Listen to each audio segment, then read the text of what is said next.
Hello everyone, welcome to my channel.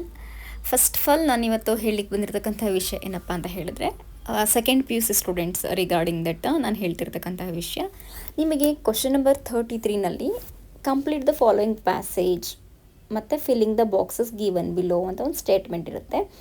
ಅದಕ್ಕೆ 4 ಮಾರ್ಕ್ಸನ್ನು allot ಮಾಡಿರ್ತಾರೆ. ಒಂದು 8 ಬಾಕ್ಸಸ್ ಇರುತ್ತೆ.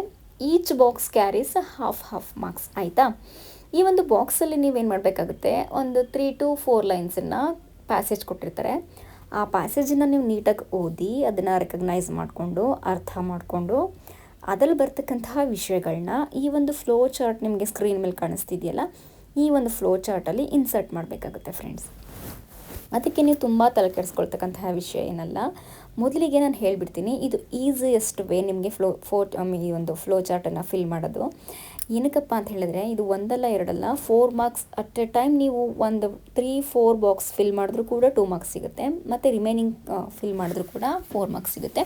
ಇಲ್ಲಿ ನಿಮಗೆ ಸೆಂಟೆನ್ಸ್ಗೆ ಮಾರ್ಕ್ಸ್ ಅಲ್ಲ, ಒಂದೊಂದು ವರ್ಡ್ ಬರೀತಿರಲ್ಲ ನೀವು, ಆ ಒಂದು ವರ್ಡ್ಸ್ಗಳಿಗೆ ನಿಮಗೆ ಮಾರ್ಕ್ಸ್ ಸಿಗ್ತಾ ಹೋಗುತ್ತೆ. ಶಾರ್ಟಾಗಿ ಒಂದು 4 to 5 ಲೆಟರ್ಸಲ್ಲಿ ಒಂದು ವರ್ಡ್ ಬರೆದ್ರೆ ಹಾಫ್ ಮಾರ್ಕ್ಸ್ನ ತೊಗೋಬೋದು. ಈಗಿರ್ತಕ್ಕಂಥ ವಿಷಯ ಇಷ್ಟೇ.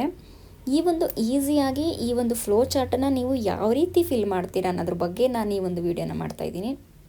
ಏನಕ್ಕಪ್ಪ ಅಂತ ಹೇಳಿದ್ರೆ, ನಾನು ಮೊದಲೇ ಹೇಳಿದೆ, ಇಂಗ್ಲೀಷ್ ಅನ್ನೋದು ನಿಮಗೆ ಇಷ್ಟಿಷ್ಟು ಉದ್ದ ಬರುತ್ತೆ, ಎಷ್ಟು ಬರೆದಿರ್ತೀನಿ ಅಂತ ಹೇಳ್ತೀರಾ. ಕತೆ ಪುರಾಣ ಬರೆದ್ರೆ ಮಾರ್ಕ್ಸು ಯಾವುದೇ ಕಾರಣಕ್ಕೂ ಸಿಗಲ್ಲ. ನೀವು ಎಷ್ಟು ತಿಳ್ಕೊಂಡಿರ್ತೀರೋ ಅದನ್ನು ಸ್ಪಷ್ಟವಾಗಿ ಕನ್ನಡದಲ್ಲಿ ಬರಿತೀರಾ, ಅದೇ ಥರ ನೀವು ಸ್ಪಷ್ಟವಾಗಿ ನೀಟಾಗಿ ಗ್ರಾಮ್ಯಾಟಿಕಲ್ ಮಿಸ್ಟೇಕ್ಸ್ ಇಲ್ದೇ ಇಂಗ್ಲೀಷಲ್ಲಿ ಬರೆದಾಗ ಮಾತ್ರ ನಿಮಗೆ ಮಾರ್ಕ್ಸ್ ಸಿಗುತ್ತೆ. ಹಾಗಾಗಿ ನಾನು ಈ ಒಂದು ಗ್ರಾಮರ್ ಪಾಯಿಂಟ್ ಇಟ್ಕೊಂಡು ಬಂದಿದ್ದೀನಿ. ಏನಪ್ಪ ಅಂತ ಹೇಳಿದ್ರೆ, ಫಾಲೋಯಿಂಗ್ ಫ್ಲೋ ಚಾರ್ಟನ್ನು ಯಾವ ರೀತಿ ನೀವು ಇನ್ಸರ್ಟ್ ಮಾಡೋದು ಆ ಬಾಕ್ಸ್ಗಳಿಗೆ ವರ್ಡ್ಸ್ಗಳನ್ನ ಅಂತ.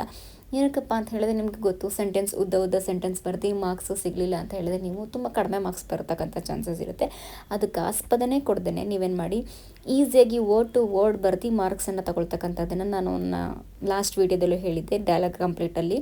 ಅದರಲ್ಲಿ ಯಾವ ರೀತಿಯಾಗಿ ಡೈಲಾಗ್ ಕಂಪ್ಲೀಟ್ ಮಾಡ್ತೀರಾ ಅಂತ. ಸೊ ಅದೇ ಥರ ಒಂದು ಈಸಿಯೆಸ್ಟ್ ಆಗಿರ್ತಕ್ಕಂಥ grammar point, note making is nothing but insert the boxes in the following flow chart ಅಂತ ಹೇಳಿ. ಇದರಲ್ಲಿ ಕೂಡ ತುಂಬ ಈಸಿಯಾಗಿ ನೀವು ಏನು ಮಾಡಬಹುದು, ಇನ್ಫಾರ್ಮೇಷನನ್ನು ಇನ್ಸರ್ಟ್ ಮಾಡ್ಬೋದು. ಹಾಗಿದ್ರೆ ಬನ್ನಿ, ಲೇಟ್ ಮಾಡೋದು ಬೇಡ, ಯಾವ ರೀತಿಯಾಗಿ ಇನ್ಸರ್ಟ್ ಮಾಡೋದು ಅನ್ನೋದನ್ನು ನಾನು ನಿಮ್ಗೆ ತೋರಿಸ್ತೀನಿ. ನಾನು ಹೇಳಿದ್ದೆ ನಿಮಗೆ ಸ್ಕ್ರೀನಲ್ಲಿ ಕೊಟ್ಟಿದ್ದೀನಿ ಅಂತ. ಹೌದು, ಕ್ವೆಶನ್ ನಂಬರ್ 33 ಇರುತ್ತೆ ನಿಮಗೆ ಆನ್ಯುವಲ್ ಪೇಪರಲ್ಲಿ. ಅದರಲ್ಲಿ ನಿಮ್ಗೊಂದು ಸ್ಟೇಟ್ಮೆಂಟ್ ಕೊಡ್ತಾರೆ. ಏನಂತಪ್ಪ ಅಂದರೆ, read the following passage and make a note by filling the boxes given below ಅಂತ ಹೇಳಿ ಇದನ್ನು 8 ಮಾರ್ಕ್ಸಿಗೆ 8 ಬಾಕ್ಸನ್ನು ಕೊಡ್ತಾರೆ. 4 ಮಾರ್ಕ್ಸಿಗೆ ಅಲರ್ಟನ್ನು ಮಾಡಿರ್ತಾರೆ. ಹಾಗಿದ್ರೆ ಬನ್ನಿ, ಒಂದು ಎಕ್ಸಾಂಪಲಲ್ಲಿ ನಾನು ನಿಮಗೆ ಯಾವ ರೀತಿಯಾಗಿ ಇದನ್ನು ಫಿಲ್ ಮಾಡೋದು ಅನ್ನೋದನ್ನು ಹೇಳ್ಕೊಡ್ತೀನಿ. ನೋಡಿ, ವಾಸವ್ ನಿಮಗೆ ಇದೆ passage. Washoe a female chimpanzee who was the first non-human to learn human sign language passed away on October 38, 2007 at the ripe old age of 42.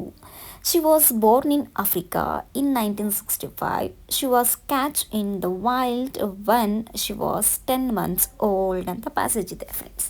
ಈ ಪ್ಯಾಸೇಜನ್ನು ನೀವು ಇನ್ನೂ ನೀಟಾಗಿ ಅರ್ಥ ಆಗಬೇಕು ಅಂದರೆ ಇನ್ನೂ ಒಂದು ಸಲ ಓದ್ಕೊಳ್ಳಿ. ಏನಂತ, Washoe a female chimpanzee who was the first non-human to learn human sign language passed away on October 38, 2007 at the ripe old age of 42.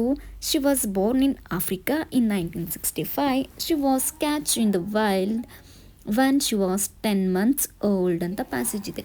ಈ ಪ್ಯಾಸೇಜನ್ನು ನೋಡಿದಾದ್ಮೇಲೆ ನಮಗೆ ಯಾವುದ್ರ ಬಗ್ಗೆ ಇದೆ ಪ್ಯಾಸೇಜ್ ಅಂತ ನಿಮಗೆ ಗೊತ್ತಾಗುತ್ತೆ. ಯಾವುದ್ರ ಬಗ್ಗೆ ಇದೆ ಅಂತ ಹೇಳಿದ್ರೆ, ಚಿಂಪಾಂಜಿ ಬಗ್ಗೆ ಪ್ಯಾಸೇಜ್ ಇದೆ.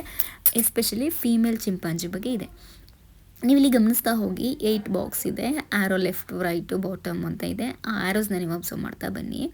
ಹಾಗಿದ್ರೆ ಫೀಮೇಲ್ ಚಿಂಪಾಂಜಿ ಆದಮೇಲೆ ಬಾಟಮ್ ಆರೋ ಇದೆ, 1 ಅಂತ ಕೊಟ್ಟಿದ್ದಾರೆ. ಯಾರು ಫೀಮೇಲ್ ಚಿಂಪಾಂಜಿ ಅಂತ ಹೇಳಿದ್ರೆ, ವಾಸವ್, WASHO ಇದೆಯಲ್ಲ, ಈ ಒಂದು ವಾಸವ್ ಇದೆಯಲ್ಲ, ಇದನ್ನು ನೀವು ಈ ಒಂದು ಬಾಕ್ಸ್ ಒಳಗಡೆ ಬರೀಬೇಕು. ನೆಕ್ಸ್ಟು ದ ಫಸ್ಟ್ non-human ಅಲ್ಲೇ ಇದೆ, ಮತ್ತು ಪ್ಯಾಸೇಜಲ್ಲೂ ಇದೆ. ನೆಕ್ಸ್ಟ್ ಏನು ಮಾಡಿ, ಅಗೇನ್ ಆರ್ ಇದೆ, ಲರ್ನ್ ಅಂತ ಇದೆ. ಇಲ್ಲೆಲ್ಲಿ ಬಂತು, ಟು ಲರ್ನ್ ಅಂತ ಇದೆಯಲ್ಲ, to learn human sign language. ಈ ಒಂದು ಲರ್ನ್ ಆದಮೇಲೆ ರೈಟಿಗೆ ಆರೋ ಇದೆಯಲ್ಲ, ಇಲ್ಲಿಗೆ ಏನು ಹಾಕಬೇಕಪ್ಪ ಅಂತ ಹೇಳಿದ್ರೆ, non-human ಸೈನ್ ಲ್ಯಾಂಗ್ವೇಜ್ ಅಂತ ಹಾಕಬೇಕು. ಅಥವಾ ಲರ್ನ್ ಅಂತ ಇದೆಯಲ್ಲ, ಅದ್ರ ಮುಂದೆ ಹ್ಯೂಮನ್ ಸೈನ್ ಲ್ಯಾಂಗ್ವೇಜ್ ಅಂತ ಬರೆದ್ರೂ ಕೂಡ ಮುಗೀತು ಸೆಕೆಂಡ್ ಬಾಕ್ಸಲ್ಲಿ. ಇನ್ನು ನೆಕ್ಸ್ಟ್ ಥರ್ಡ್ ಬಾಕ್ಸಲ್ಲಿ ಏನು ಮಾಡ್ತೀರಪ್ಪ ಅಂತ ಹೇಳಿದ್ರೆ, passed away on October 30th 2007 ಇದೆಯಲ್ಲ. ಸೊ ಈ ಥರ್ಡ್ ಕಾಲಮಲ್ಲಿ ಥರ್ಡ್ ಬಾಕ್ಸಲ್ಲಿ ಏನು ಹಾಕಬೇಕು, October 30th 2007 ಅಂತ ಬರೆದ್ರೆ ಮುಗೀತು. ಇನ್ನು ನೆಕ್ಸ್ಟ್ ಏಜ್ ಅಂತ ಇದೆಯಲ್ಲ 42, ಏಜ್ ಆಫ್ 42, ನಿಮಗೆ ಜಸ್ಟ್ 42 ಅಂತ ಬರೆದ್ರೆ ಓಕೆ. ನೆಕ್ಸ್ಟ್ ಫಿಫ್ತ್ ಒನ್ ಬಾಕ್ಸಲ್ಲಿ ಏನು ಹಾಕ್ತೀರಾ, ಯಾವಾಗ ಬಾರ್ನ್ ಆಗುತ್ತಪ್ಪ ಅಂತ ಹೇಳಿದ್ರೆ ಅದು ಎಲ್ಲಿ ಬಾರ್ನ್ ಆಗುತ್ತೆ, ಬಾರ್ನ್ ಇನ್ ಆಫ್ರಿಕಾ ಅಷ್ಟೇ ಫಿಫ್ತ್ ಒನ್ ಬಾಕ್ಸ್ಗೆ.